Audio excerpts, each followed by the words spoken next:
Bonjour à tous et bienvenue dans cette nouvelle vidéo où aujourd'hui on commence les hostilités avec les Vaio. Et on commence par celui-là qui va être mon outil de travail. Dans cette machine là on va la démonter, voir. Donc j'ai déjà testé le processeur avant de filmer parce que je voulais voir avant de dire des conneries. Donc le processeur que j'ai mis dedans c'est le Q9300 parce qu'il est un peu plus performant que le Q6600. Et vu ce que je vais faire avec celui-là, je préfère autant mieux le garder comme ça avec le Q9300. Comme ça je pourrais faire plus de choses avec. Donc je pensais que dans ce modèle là on pouvait mettre deux disques durs. Mais en fait, il est différent de celui du premier que j'avais, parce que celui-là, c'est le premier modèle, avec le 7300. Moi, j'avais le modèle avec le 8600, où c'était le troisième modèle, en fait. Et dans le troisième modèle, on pouvait mettre jusqu'à deux disques durs. Un petit format et un gros format. Et dans celui-là, nous avons 4 Go de RAM déjà préinstallés, mais c'est pas comme dans l'autre IO, donc le premier que j'ai eu, la RAM était complètement de l'autre côté de la carte mère, tandis que là, sur cette carte mère là, elle est complètement soudée. Donc si je veux, je peux rajouter 4 Go supplémentaires pour que ça fasse au moins 8 Go de mémoire. Mais vu comme je vais mettre un SSD à l'intérieur, je vais peut-être rajouter jusqu'à 6 Go de mémoire vive. Donc là-dessus, donc celui-là, je me le suis procuré pour 50 €. Avec clavier et souris, la personne s'en débarrassait suite parce que un membre de sa famille avait comment vous expliquer ça, avait un autre outil, pensait le garder, mais il n'était pas assez puissant pour ce qu'il voulait faire. Rien que bon, c'était un petit corps de duo, hein. Mais après, si je commence à parler d'upgrade à quelqu'un, il va pas trop. Quand les personnes sont pas très en tête là-dedans, ils s'y mettent pas. Bref, alors dans un premier temps, on voit déjà bien la machine de ce côté-là. Ce qu'on va faire, on va déjà voir un petit peu l'intérieur après, que je vous explique comment c'est fait à l'intérieur. C'est bien pensé par rapport à certains all-in-one que j'ai pu voir. Faut que j'essaie de m'en procurer un HP, parce que les HP, ils sont comme les Sony, ils sont bien, mais c'est pas la même chose. Donc, alors, je vais tout de suite taire quelque chose sur les Sony. Non, les Sony ont des problèmes que quand les personnes savent pas utiliser leur ordinateur. Mais j'expliquerai ça en fin de vidéo pourquoi je dis ça, parce que il y a eu tellement de bullshit sur les ordinateurs de Sony, parce que les ordinateurs de Sony, certes, il y a certains ordinateurs, ils sont à éviter de chez Sony, mais bon, c'est surtout de l'entrée de gamme qu'on va parler. Là, on va parler milieu de gamme et haut de gamme de chez Sony en termes de Vaio. Ça n'a rien à voir avec ce que je peux lire comme conneries sur internet. Donc là on est en face vraiment d'un ordinateur. Là c'est vraiment l'ordinateur haut de gamme. Certes c'est le premier modèle, mais c'est un ordinateur qui reste haut de gamme quand on voit le prix.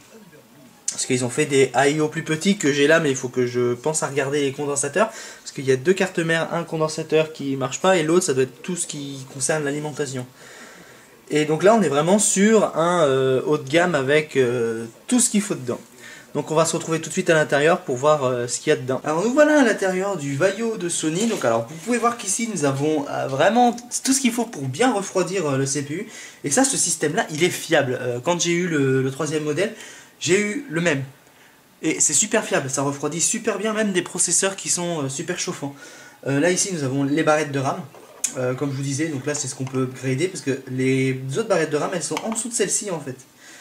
Et donc alors là-dessus je peux pas vous la démonter parce que le souci c'est que j'ai déjà démonté un ordinateur comme ça et le problème c'est que pour y remonter c'est le vrai bordel. Donc c'est vraiment une perte de temps de démonter tout ça, mais voilà, je vais juste enlever ça pour mettre la pâte thermique et enlever ce qu'il faut du disque dur. Ça je vais pas trop y toucher parce que ça c'est ce qui concerne l'alimentation, et vu comme je l'ai branché il n'y a pas très longtemps, on peut avoir un risque d'électrisation. Donc quand on fait vraiment un truc avec une alimentation, là je m'adresse aux novices, faites quand même bien attention. Même si c'est des alimentations avec un minimum de sécurité, faites quand même attention. Parce que les alimentations, c'est à manier avec précaution. Donc ce que vous pouvez faire dans ces cas-là, c'est... je vais essayer de me renseigner comment on décharge ce genre d'alimentation, mais je pense que ça n'a pas l'air bien compliqué. Donc... d'un premier temps, on va regarder ensemble ce qu'il y a. Donc on va pas regarder les connectiques sur les côtés, mais les connectiques que nous avons directement sur la carte mère. Nous avons la connectique Ethernet, le port... donc ça c'est un port audio. C'est le port numérique, audio numérique qui fonctionne à l'optique. Et nous avons 3 ports USB ici. Donc au total nous avons 5 ports USB. Donc nous avons le lecteur CD ici qui se trouve avec le système qui permet de gérer l'image entre la carte mère et l'écran. Et c'est de qualité, hein. Là-dessus, on peut regarder les condensateurs, c'est de qualité. Donc ici, nous avons des condensateurs de chez Panasonic. Et ici, nous avons des Rubicon. en condensateur. Et l'alimentation, nous avons... c'est une alimentation Mitsumi. Donc alors, on va revenir sur Mitsumi parce que quand j'entends parler de Mitsumi par certaines personnes, non, Mitsumi n'est pas une marque de merde, c'est une très bonne marque d'alimentation. Même s'ils sont chinois, Mitsumi ça reste une bonne marque d'alimentation. D'ailleurs Mitsumi c'est le fabricant, ça a toujours été le fabricant de Nintendo, ce qui concerne les alimentations pour console. Et vous pouvez le vérifier, hein. J'ai déjà démonté une alimentation de Nintendo 64, même si c'est pas précisé que c'est Mitsumi, bah, sur la carte mère on voit MTS, qui est tout simplement les modèles d'alimentation de chez Mitsumi. Donc voilà pour la petite précision. Donc là-dessus, on peut voir qu'ici nous avons des ports de connexion, ils mettent TVA, TVB. En fait ici, sur certaines... comment vous expliquer ça? Sur certaines cartes mères, on peut insérer des cartes TV. Et ces cartes TV là, c'est des petites cartes et puis il y a 2-3 petits connecteurs dessus. Bon par contre, c'est pas vraiment les trucs vraiment bien pour les all-in-one. Hein. Si on veut vraiment un truc de qualité pour la télé, il faut se procurer un all-in-one. J'ai déjà vu un all-in-one. Il y a un gros cul derrière, donc c'est comme celui qu'on verra pour le prochain all-in-one en Windows XP. C'est qu'ils t'ont mis tout un système à côté et c'était des trucs qui fonctionnaient super bien. Mais bref, on n'est pas là pour parler de ça, on est là sur cet ordinateur là. Donc ce que je vais faire, je vais déconnecter ça et je vais retirer ça et puis on va voir ensemble 2-3 éléments. Donc alors je m'arrête tout de suite pour le disque dur pour vous faire voir. Donc nous avons un Seagate Barracuda 7212 de 1 Tera. Alors c'est exactement le même modèle qu'il y avait dans les autres I/O. Hein. Bon, le disque dur est nickel, il n'y a pas de souci là-dessus. Donc nous voilà en phase du processeur. Donc comme vous pouvez voir ici, c'est que j'ai pas mis de plaque thermique. Je sais pas si ça se voit avec le rétroéclairage. Donc ce que je vais faire, je vais zoomer puis on va voir ça ensemble. Nous voilà présents sur le processeur. Alors c'est le Q9300, donc comme vous voyez, j'ai pas mis de pâte thermique. C'est encore la pâte thermique d'origine qui est dessus. Donc je vais y décaper pour y enlever. Je vais remettre de la pâte thermique et tout. Alors... voici le système de refroidissement. Je vais vous faire voir les ventilos, c'est des Panasonic. Tout là-dedans c'est Panasonic de toute façon. On a aussi un ventilo près des haut-parleurs pour évacuer. Ça c'est ce qu'il n'y avait pas sur l'autre I/O. Hein. Là c'est vraiment uniquement sur celui-là. Je vais passer un coup d'aspirateur après pour aspirer la poussière. Donc voilà. Et ici je vous précise qu'on a de la RAM, c'est ce qui concerne la carte graphique. Nous avons une GT330M, c'est tout ici. Hein. Là c'est la mémoire graphique. En dessous, on doit avoir un truc de protection pour les VRM. Donc ça, on va éviter d'y toucher. Alors, eh ben, c'est tout ce qu'il y a à dire sur cette carte mère là. Hein. Nous avons ben, la base quoi. Ici, nous avons le système qui permet de relier la carte Wi-Fi ici avec les LED. Voilà, ici le truc d'alimentation. Je viens de me rendre compte que j'ai pas dézoomé. Donc voilà, donc ce qu'on va faire, je vais mettre de la pâte thermique, je vais reboucher tout ça. Donc alors on se retrouve sur cette fin de vidéo, donc du coup j'ai pas pu vous faire voir plus. Donc j'ai rajouté de la RAM sur le Vaio, donc vous voyez en fond derrière.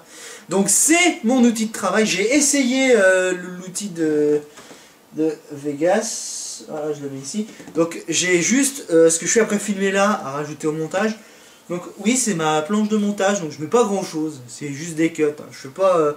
Je fais pas grand chose en montage, de toute façon je trouve pas que beaucoup de montage est nécessaire dans ce genre de vidéo de toute façon. Bref, donc j'ai pas fini de tester la machine, pour le moment je suis avec le SSD et un disque dur que j'ai branché en USB. J'avais encore plein de trucs à tester parce que en ajoutant de la RAM quand il y avait que les 4 Go d'intégrer dedans, ça chauffe et ça rame un peu. Donc après ça, moi j'ai rajouté 2 barrettes de RAM de 8 Go, j'ai pas pu mettre 2 barrettes de RAM de 8 Go, 2 barrettes de RAM de 2 Go, ce qui fait au total 8, je pense que je me suis un petit peu mélangé les pinceaux là-dessus. Donc pour finir avec cette vidéo très clairement, le Vaio fonctionne nickel une fois qu'on a rajouté la RAM nécessaire. Là-dessus Sony, ils n'ont pas fait comme un autre Vaio qu'on verra plus tard, mais ce Vaio là il est plus pour côté bureautique. Donc on ne sera pas accentué où on va faire du montage, tout ça. Mais ceux-là on les verra plus tard parce que je dois les regarder en profondeur hors vidéo.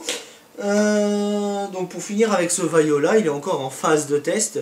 Je vais essayer de le tester comme les autres machines. Parce que là à l'heure actuelle je suis avec la carte mère Asus en AMD Phenon X3. Là après là je vais m'attarder sur le iMachine, voir avec d'autres barrettes de RAM. Parce que j'ai retrouvé des barrettes de RAM en DDR3 de 2 Go. Je te remercie Flo pour les barrettes de RAM que tu m'as donné ainsi que et Mago, parce que la plupart des barrettes de RAM qui sont ici, c'est ce qu'ils m'ont donné, et qui sont encore ici, hein, je les garde en phase de test. Et au niveau des barrettes de RAM, j'en ai retrouvé, 2 sont mortes, une est morte parce qu'il y a les pins qui sont dessus se sont enlevés, et l'autre, mon chat a pissé dessus, ainsi que j'ai perdu un disque dur. Voilà, j'ai perdu celui-là, c'est un disque dur d'1 Tera. Là, ça s'est cassé et il saute. Voilà. Donc il y avait des données dans celui-là, bah maintenant j'ai tout perdu. J'en rigole parce que j'ai même pas eu le temps de faire la sauvegarde en fait. Et quand je l'ai branché, je fais ça marchait. Et bah non, du coup, rebondance cyclique, tac tac, ah bah va te faire foutre, hein. Je vais le démonter pour voir si je peux pas remettre la tête en position, ce qui va être un peu dangereux. Voilà pour cette vidéo, j'espère que ça vous aura plu. On se retrouve à la prochaine pour une autre vidéo. La prochaine vidéo ce sera sur la tour PC Vaio, parce que je voulais m'attarder sur celui-là avant, parce que je voulais tout simplement aménager mon bureau, parce que là j'ai toujours le PC gamer, il est toujours en phase de test, parce que je suis en train de tester les utilitaires qui sont dans le BIOS de la carte mère, que je suis après essayer, parce que il y a quelques petits ratés sur la carte mère, mais on y reviendra quand on en discutera. Mais sinon le PC gamer il fonctionne du tonnerre. Bref, pour moi c'était tout pour moi, et puis je vous dis à la prochaine.